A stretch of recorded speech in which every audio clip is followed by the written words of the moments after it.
تو نکلے تیرے رخساروں پہ بہے. اور شیر خدا تو شیر ہے نا. حضرت مولا علی شیر خدا فرماتے ہیں اگر تیری آنکھوں سے کبھی آنسو نکلے نا اللہ کی یاد میں, حضور کی محبت میں, تو فرمایا ان آنسوؤں کو پوچھنا نا, ان کو چہرے سے صاف نہ کرنا. یہ تو آنسو اس قابل ہیں کہ تیرے رخساروں پہ رہیں, یہ تو روشنی ہے تیرے چہرے کی, ان کو پوچھنا نا. حضرت علی رضی اللہ تعالیٰ عنہ نصیحت کرتے ہیں انہیں رہنے دے, یہ آنسو بڑا قیمتی ہے, نکلا تیری آنکھ سے ہے پر کسی کا ہو کے نکلا, نکلا تیری آنکھ سے ہے پر کسی کے لیے نکلا, نکلا تیری آنکھ سے ہے پر اس نے تجھے بتایا ہے کہ تیرے وجود میں, تیری دھڑکنوں میں, تیرے جذبات میں کسی اور کا بھی حصہ ہے. یہ رب رسول کی رضا کے لیے چھلکا ہے. ایک بھی رونے والا ہو تو باقیوں کا کام بھی. سنو نا, حدیث ہے بہقی شریف میں, حضرت حیثم بن مالک رضی اللہ تعالیٰ عنہ فرماتے ہیں نبی پاک علیہ السلام خطبہ دے رہے تھے, تقریر فرما رہے تھے, حضور کی باتیں دلوں کے میل کچیل اتارتی چلی جا رہی. فرماتے ایک شخص نبی پاک علیہ السلام کے سامنے بیٹھ کر حضور کی گفتگو سن رہے تھے, وہ رو پڑے. ساری گفتگو چھوڑ کے نبی پاک صلی اللہ تعالیٰ علیہ وسلم کی توجہ اس شخص کی طرف ہو گئی. ہوا کیا ہے؟ وہ تقریر سنتے, بات سنتے بس رو پڑے. تو نبی پاک علیہ السلام فرمانے لگے آج اگر وہ سارے مومن بھی یہاں موجود ہوتے جن کے گناہ پہاڑوں کے برابر وزنی ہوتے تو اس ایک بندے کے رونے کی وجہ سے اللہ سب کی بخشش فرما دیتا. اور نبی پاک علیہ السلام فرمانے لگے یہ رویا ہے تو اس کے رونے پر فرشتے بھی روئے ہیں, اور فرشتے دعا کر رہے ہیں کہ اے اللہ یہ جو نہیں روتے نا ان کے حق میں ان کی سفارش قبول کر لے جو تیری بارگاہ میں روتے ہیں. توبہ رٹا لگانے کا نام تو نہیں نا, توبہ تو اللہ کو منانے کا نام ہے.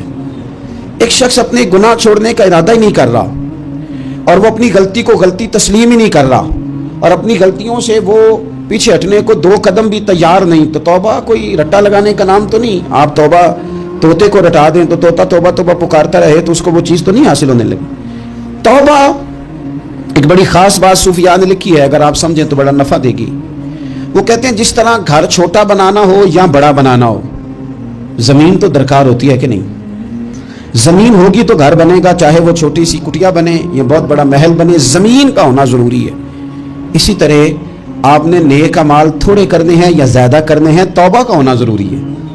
توبہ وہ زمین ہے جس کے اوپر آپ نیک اعمال تعمیر کریں گے. اگر توبہ نہیں ہے تو پھر کوئی بھی نیک عمل آپ کے پاس ہو ہی نہیں سکتا. آپ پچھلے گناہوں سے رجوع کریں اللہ کی طرف, آپ کہیں کہ میرے اندر یہ غلطی ہے میں توبہ کرتا ہوں. ان العبد اذا اعترف, اعتراف جرم کریں, پھر اللہ کے حضور رجوع لائیں. ہمارا یہ حال ہے کہ ہم جتنی بھی توبہ کرتے ہیں, جس قدر بھی استغفار پڑھتے ہیں, اس کو ایک وظیفہ سمجھ کے پڑھ لیتے ہیں, بھئی یہ بھی اچھا ہے, برکت سے خالی نہیں.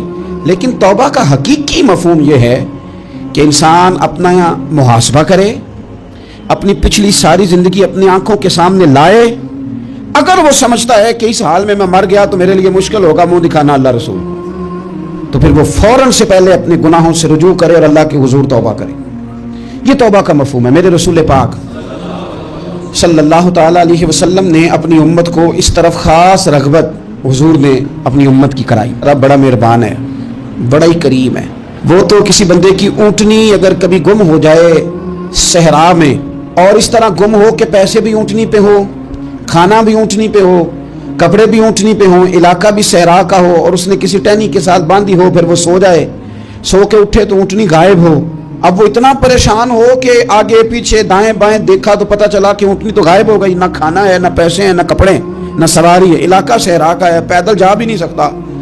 تو فرمایا جس طرح وہ بیٹھ کر موت کا انتظار کرنے لگتا ہے اور وہ منتظر تھا کہ اب موت ہی آئے گی, اب کوئی اور سہارا نہیں. فرمایا اچانک اگر اونٹنی سامنے آ جائے تو اسے کتنی خوشی ہوگی. یا رسول اللہ اسے تو بڑی خوشی ہوگی. فرمایا جب رب کا بندہ توبہ کرتا ہے تو اللہ کو اس سے بھی بڑھ کر خوشی ہوتی ہے کہ بندہ توبہ کر گیا, اپنے گھر واپس آ گیا ہے, اس نے بات مان لی ہے. ہمارا اصل مسئلہ احساس کا ہے, توبہ کا نہیں. جب تک اپنی غلطیوں کا بندہ محاسبہ نہیں کرتا, جب تک احساس پیدا نہیں کرتا, وہ محسوس نہیں کرتا کہ میں غلط ہوں, مجھے ٹھیک ہونا چاہیے, تب تک توبہ کہے گی. آپ دیکھیں نا صحابہ کرام کا مزاج کیا, چھوٹی چھوٹی چیزیں ہیں لیکن وہ دوڑ کے آتے ہیں, کہتے ہیں یا رسول اللہ غلطی ہو گئی, اور اپنے آپ کو پیش کرتے ہیں.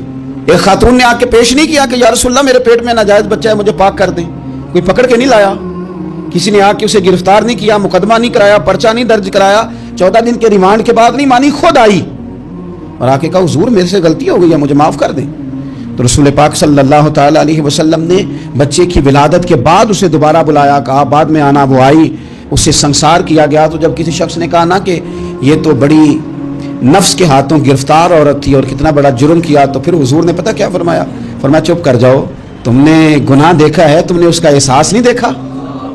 جب تک احساس گناہ اور احساس زیاں پیدا نہیں ہوتا، اس کی وجہ یہ ہے، امام غزالی رحمۃ اللہ علیہ فرماتے ہیں جو مومن ہوتا ہے نا، مومن وہ دھاگے کے برابر گناہ کرے تو وہ محسوس کرتا ہے کہ پہاڑ کے برابر گناہ ہے میرے اوپر، اور جو منافق ہوتا ہے نا وہ پہاڑ کے برابر گناہ کر کے کہتا ہے یہ تو دھاگے کے برابر ہے، محسوس ہی نہیں کرتا کہ میں نے اتنے جرم کیے ہیں۔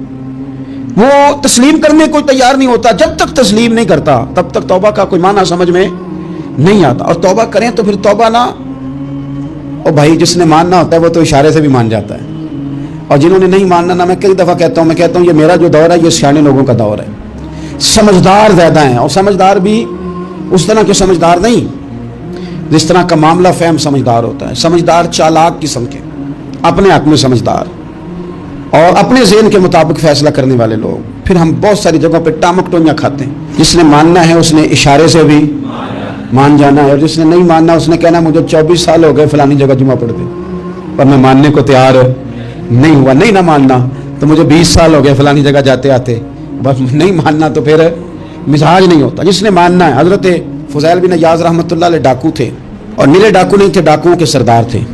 تو ارشاد فرماتے ہیں کہ میرا طریقہ یہ تھا کہ میں ایک پورے قافلے کی صورت میں حملہ کرتا تھا تو لوگ ڈرا کرتے تھے اگر کہ فضیل بن عیاض کے ڈاکوؤں نے حملہ کیا تو پھر نہیں بچتے۔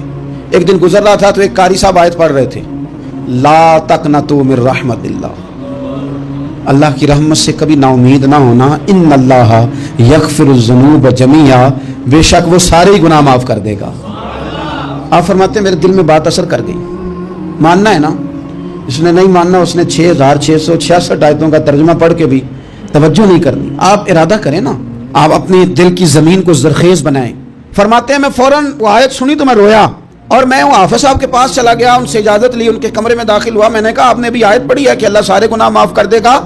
تو جس بندے نے کئی سال ڈاکے ڈالے ہوں، بیٹیاں روتی رہتی ہوں پر وہ مال لے کے آ گیا ہو، مائیں واسطے دیتی رہتی ہوں پر وہ لوٹ کے نکل آیا ہو، اب جی اگر وہ بندہ بھی سچے دل سے توبہ کرے تو اللہ معاف کر دیتا ہے۔ تو آفا جی کہنے لگے میں کون ہوتا ہوں تمہیں کوئی تفسیر بتانے والا، میں نے تو قرآن کی آیت پڑھی ہے، میرا رب کہتا ہے لا تقنطوا من رحمت اللہ، تم نے مایوس نہیں ہونا، تم آ جانا، معافی مانگ لینا، ان اللہ یغفر الذنوب جمیعا، اللہ سارے گناہ معاف فرما دے گا، اللہ سارے گناہ۔ تو یہ تو اللہ فرما رہا ہے۔ فضیل بن عیاض کہتے ہیں میں نے کہا ختم ہو گئی بات، توبہ بھائی۔ واپس آیا تو وہ میرے ساتھ جو تھے نا ان سے میں نے کہا سردار نیا تلاش کر لو بھائی۔ اب ارادے بدل گئے، پروگرام کچھ اور ہو گیا، اب تو لوگ ہمیں تانے دیں گے، اب تو لوگ باتیں کریں گے کہ اوتھے کی لین جانا ہے۔ فضیل بن عیاض کہنے لگے بس بھائی توبہ کرنی، اب تم کوئی اور سردار تلاش کر لو، اور اوپر سے نہیں کہا، توبہ کی تقریریں نہیں کی، دوسروں کو میسج نہیں بھیجے، اور لیکچر نہیں جھاڑے، رو کے کہا، درد سے کہا، دل سے کہا۔ تو وہ جو باقی کے تھے نا ان پر سردار کی بات کا اثر ہوا، کہنے لگے سردار ہم نے سردار نیا نہیں ڈھونڈنا، اگر چوریاں مل کے کی ہیں تو اب تو اس طرح تو نہ کر، توبہ بھی مل کے ہی کریں گے، اب اللہ بھی مل کے ہی کریں گے، بس تو اگر ادھر جائے گا تو ہم بھی تو جائیں گے نا۔ اللہ اکبر۔ فضیل بن عیاض کہتے ہیں ظاہر ہے مال لوٹا کرتے تھے، میں نے مسئلہ پوچھا علماء سے تو انہوں نے بتایا کہ یہ تو حقوق العباد کا مسئلہ ہے، جو لوٹا ہے وہ تو واپس کرنا ہی پڑے گا۔ اب میں نے وہ پیسے جمع کیے، اب سارے تو میرے پاس تھے نہیں، جتنے میں دے سکتا تھا دیے، جو کھا چکا تھا وہ رہ گئے، ایک یہودی کے پیسے رہ گئے، اس کے گھر چلا گیا، میں نے جا کے اسے کہا میاں میں نے کر لیا توبہ، اور میں وہ فضیل بن عیاض ڈاکو ہوں جس کے تیرے گھر سے اتنا مال لوٹا تھا، میرے پاس پیسے کوئی نہیں، وہ پیسے لگ گئے، اب تو اس طرح کر مجھے معاف کر دے۔ وہ کہنے لگا نا جناب، یہ بھی کبھی کبھی ہوتا ہے، لوگ نا شرافت کو بزدلی سمجھ لیتے ہیں۔ فضیل بن عیاض سے کہنے لگا میں تو پیسے لوں گا، ایسے تو نہیں معاف کرتا۔ آپ فرمانے لگے پیسے تو کوئی نہیں، یہ سچی توبہ ہے۔ وہ کہنے لگا پھر اس طرح کرو میری اونٹوں کو چارہ ڈالو، پیسے پورے ہوئے تو چلے جانا۔ کل ڈاکو تھے، ابھی وہ تلوار چلانی آتی ہے، نیزہ چلانا آتا ہے، ڈٹنا آتا ہے، اعصاب مضبوط ہیں، مسئلہ کوئی نہیں، لیکن توبہ سچی کی ہے نا، یہ سچی توبہ والے لوگوں کا طریقہ ہے۔ اس سے کہہ سکتے تھے کہ جا آج تو لب دنی لے لے، تجھے کہا معاف کر دے، تو تیار ہی نہیں ماننے کو۔ حضرت فضیل بن عیاض کہنے لگے اگر اونٹوں کو چارہ ڈالنے سے تو معافی دیتا ہے نا تو میں تیرے اونٹوں کو چارہ ڈالنے کو بھی تیار، کیونکہ راضی اللہ کو کرنا ہے، اپنے ضمیر سے بوجھ اتارنا ہے